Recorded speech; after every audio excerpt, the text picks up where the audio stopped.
खरेदी करताना अनेक जण आयुष्यभराची कमाई गुंतवतात, पण कागदपत्रे मोजणी किंवा कायदेशीर बाबींचा योग्य पडताळणी न केल्यामुळे लाखो रुपयांची फसवणूक होऊ शकते. या भागात आपण 25 अशा सामान्य चुका आहेत जे आपण केल्यास त्याच्यामध्ये कोणते परिणाम आपल्याला दिसतील आणि त्याच्यासाठी आपल्याला कशा पद्धतीने आपला बचाव करता येईल हे जाणून घेणार आहोत. आता 1 नंबर आपण बघणार आहोत बनावट मालकाकडून विक्री.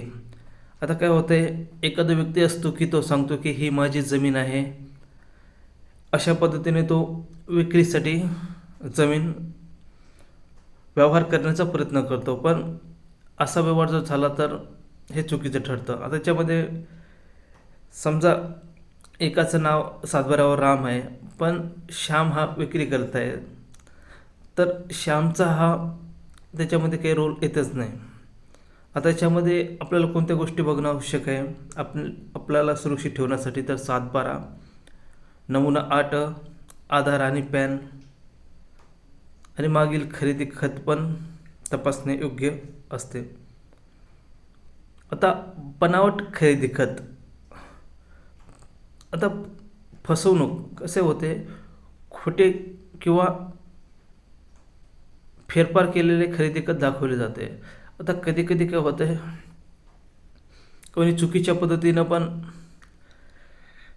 ह्या गोष्टी केलेल्या असतात, कारण की हे एक योग्य दृष्टिकोनातून वातावरण बनवण्यासाठी किंवा एक माहोल बनवण्यासाठी, पण त्याचं पण आपल्याला व्हेरीफाय करणं हे महत्त्वाचं असतं. जसं की नोंदणी कार्यालयातून प्रमाणपत्र मिळवा. आता आपल्याला फेरफार हे तलाठ्याकडून किंवा मंडळ अधिकाऱ्याकडून याची माहिती आपल्याला मिळू शकते. आता बँकेचा बोजा लपवणे. आता काय होते, ज्यावेळेस कोणी शेती विक्री करत असतो तर तो तर असं नाही सांगणार की काही काही सांगतील, कमी सांगतील किंवा जास्त सांगिततील किंवा लपवतील, पण काही काही रिअल टू रिअल सांगतील, सर्व तसे नसतं. आता कर्ज असताना जर कर्ज नाही सांगितले जाते तर ह्यावेळेस बँकेत चौकशी करणं महत्त्वाचं आहे, किंवा NOC जर कर्ज असेल तर ते फेडून त्याची NOC घेणं महत्त्वाचं असतं. तेच NOC तलाठ्याकडे नेणे, मग ते बोजा हा सातबाऱ्याहून हटवणे, ह्या गोष्टी आल्या. मग आता न्यायालयीन वाद लपवणे. आता काय होते, काही कौटुंबिक वाद त्या शेतीवर आहेत का, काही सीमाचे वाद त्या शेतीवर आहेत का, हे पण बघणं आवश्यक असतं, किंवा इतर काही वाद आहेत का. आता वकिलाकडून कागदपत्रे तपासणं, आणि गावात आपल्याला चौकशी केल्यावर कळते की काही कुठं ह्या शेतावर काही भांडण प्रकरण चालू आहे का. आता वारसांची संमती न घेता विक्री. आता काय होते, आता 4 वारसापैकी एकट्याने जमीन विकली आणि काय होणार, राहिलेले 3 ते काही त्याच्यामध्ये काही तर एक तर अर्ज करतील किंवा कोर्टात जातील आणि ते व्यवहार मिटवण्याचा प्रयत्न करतील किंवा त्याला कॅन्सल करण्याचा प्रयत्न करतील किंवा कॅन्सल होईल. पण त्याच्यामुळे सर्व वारसांची संमती असणे आवश्यक आहे. एकाच जमिनीची 2 जणांना विक्री. आता काय होतं आहे, हे खूप फेमस प्रकार आहे. जमीन हा एक असते आणि विक्री हे 2-3 लोकांना करून बसतात, इकडूनही पैसा घ्यायचा तिकडूनही पैसा करा. त्याच्यामुळे तत्काळ नोंदणी करा, जुने व्यवहार तपासा. आता त्याच्यामध्ये आपल्याला ऑफिसमध्ये रजिस्टर्डमध्ये माहिती मिळू शकते की कधी काय व्यवहार झाला आहे का किंवा नाही झाला आहे, ह्या गोष्टी तपासणं पण खूप आवश्यक असते. आता कमी क्षेत्रफळ देणे. आता डॉक्युमेंट आणि जे प्रत्यक्षात वहिवाट असते याच्यामध्ये खूप तफावत असते, तर ती योग्य पद्धतीने आहेत का हे बघणे. आता त्याच्यासाठी काय करता येईल, आपल्याला सरकारी मोजणी तर करावं लागेलच.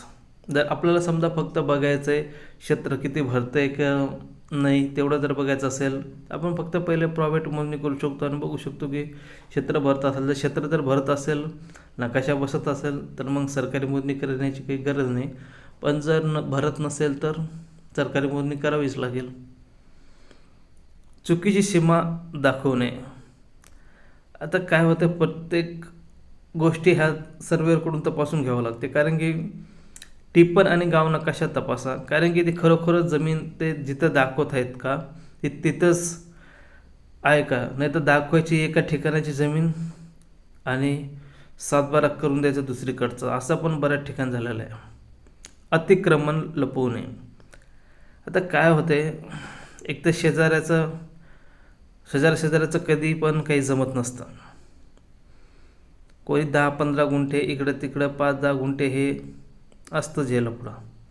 तेव्हा प्रत्यक्ष पाहणी आपली एक प्रायव्हेट मोजणी करून प्रत्यक्ष घेतल्या ना ते प्रॉब्लेम सॉल्व्ह होऊन जाईल. म्हणजे आपल्याला क्षेत्र कमी आहे का जास्त आहे याचा आपल्याला एक जो आपल्यासमोर प्रश्न असतो तो मिटतो.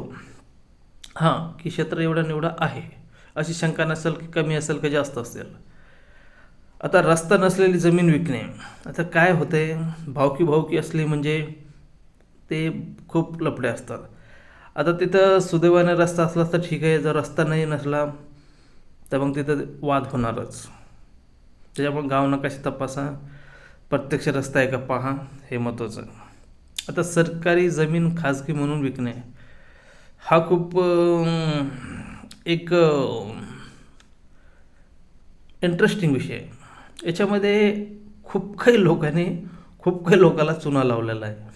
आता याच्यामध्ये डीपमध्ये सांगता येत नाही, सांगणं काही योग्य नाही, पण हा खूप चुना लावण्याचा खूप चांगला प्रकार आहे. त्याच्यामुळे महसूल नोंदी तपासा. नदी नाला किंवा आड क्षेत्र लपवणे. आता काय होतंय कधी कधी तो क्षेत्र आहे मग ते क्षेत्र पोट खराब आहे व ते पोट खराब कोणत्या प्रकाराचं आहे ह्या पण गोष्टी बघणं किंवा प्रत्यक्षात जमीन कशी आहे, काय नाल आहे का नदी आहे का दगड आहे, ह्या गोष्टी तपासणं. बनावट NOC दाखवणे. आता काय होते डॉक्युमेंट जर बनावट बनवले तो पण हा समस्या आहेच. त्याच्यामुळं हे पण गोष्टी बघणं आवश्यक आहे. कारण की जोपर्यंत आपण ऑफिशियली जिथून आपण माहिती घेत असतो ती माहिती आपल्याला व्हेरीफाय करणं आवश्यक असते की बाबा ही इथून माहिती आलेली आहे, ही तुम्ही दिलेली आहे का, आणि हे व्हेरीफाय झालं की मग आपल्याला कोणत्याही प्रकारचं पुढे समस्या येऊ शकणार नाही. आता बनावट वारस दाखवणे. आता काय याच्यामध्ये आता जमीन आली म्हणजे प्रत्येकाची नजर असतेच. त्यासाठी वारस प्रमाणपत्र हा बघणे पण खूप आवश्यक आहे. मृत व्यक्तीच्या नावाने व्यवहार. व्यक्ती जर मृत्यू पावलेला असेल आणि त्याचे वारस असतील तर त्याचं मृत्यू प्रमाणपत्र आणि त्यांच्या वारसांची सर्वांची सहमती हे आवश्यक असते. 16 बयानाचे पैसे घेऊन व्यवहार रद्द करणे. आता काय असतं याच्यामध्ये लेखी हा बयाना करा आणि पावती घ्या. कारण की हे तोंडी करणे योग्य नाही. रोख व्यवहार करून नकार देणे बचाव. आता काय होते कधी कधी कॅश पैसे दिले तर ते कधी पैसे घेऊन नाही पण म्हणू शकतात. त्यामुळे बँक व्यवहार हा खूप आवश्यक असतो. चेक न करणे किंवा अकाउंटनं पैसे ट्रान्सफर करणे. चुकीचा गट क्रमांक. आता पहिलेच सांगितलं होतं मी की गट हा त्याच ठिकाणी आहे का ह्याची पण पडताळणी करणे किंवा त्या सातबाऱ्यावर तोच गट आहे का हे पण चेक करणे. कारण की सातबारा आणि खरेदी खत माहिती चेक करणे प्लस नकाशा चेक करणे ह्या गोष्टी आवश्यक आहे. जुना सातबारा दाखवणे. आता आपण मागलचा सातबारा जुना बघू शकतो. त्याच्यामध्ये त्याच व्यक्तीचे किंवा ते कशा पद्धतीने कोणाच्या नोंदणी होत्या. नवीन सातबारा काढणे. आता काय होतं आहे, ह्या गोष्टी कधी कधी जुना सातबारा दाखवून पण व्यवहार केला जातो. काय सांगते ते आता चेंज झालं आहे, ह्या गोष्टी पण चेक करणं किंवा याच्या अगोदर पण हे पण आपल्या माहितीसाठी हे क्रॉस चेक करून घेणं खूप महत्त्वपूर्ण असतं. फेरफार न झालेली जमीन. आता काय असते, कधी कधी ते रजिस्ट्रिक होते पण काही त्याच्यामध्ये अडथळे आले तर ती फेरफार मंजूर आहे का ते तपासा. जर काही अडथळा असेल तर ते फेरफार तिथेच थांबून पडते. आता खोटे क्षेत्रफळ सांगणे. आता काय असतं, क्षेत्रफळ इथे एवढा सांगणार, हा इतका आहे तर तो तितका आहे. त्यामुळे मोजणी करून खात्री करा. हे त्याच्यामुळे सांगितले, एक प्रायव्हेट सर्वेअर असेल तर त्याच्याकडून मोजणी करून घेणे किंवा सरकारी मोजणी करून घेणे.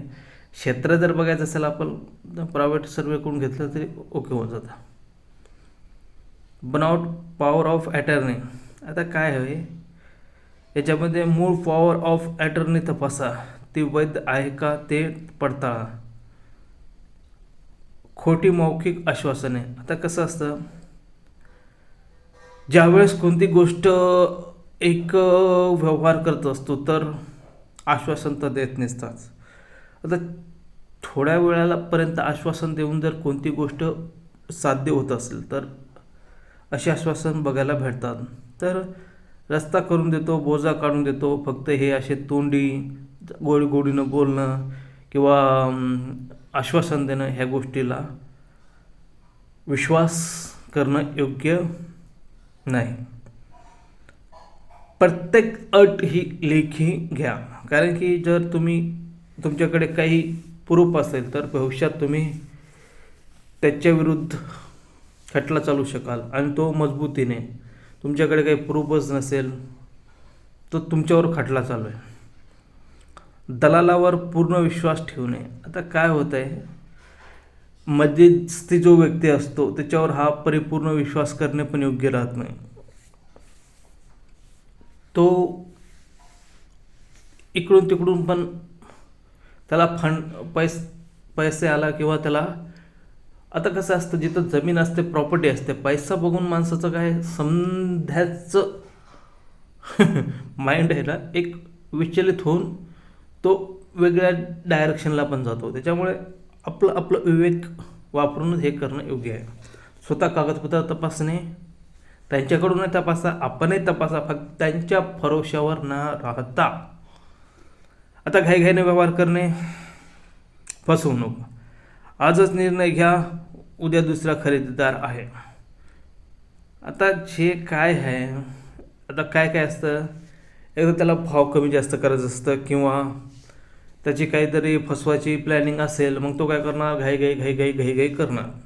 त्या घाईघाईमध्ये आपली काशी करून टाकणार तो. त्याच्यामध्ये वेळ घेऊन पडताळणी करा, तज्ज्ञांचा सल्ला घ्या.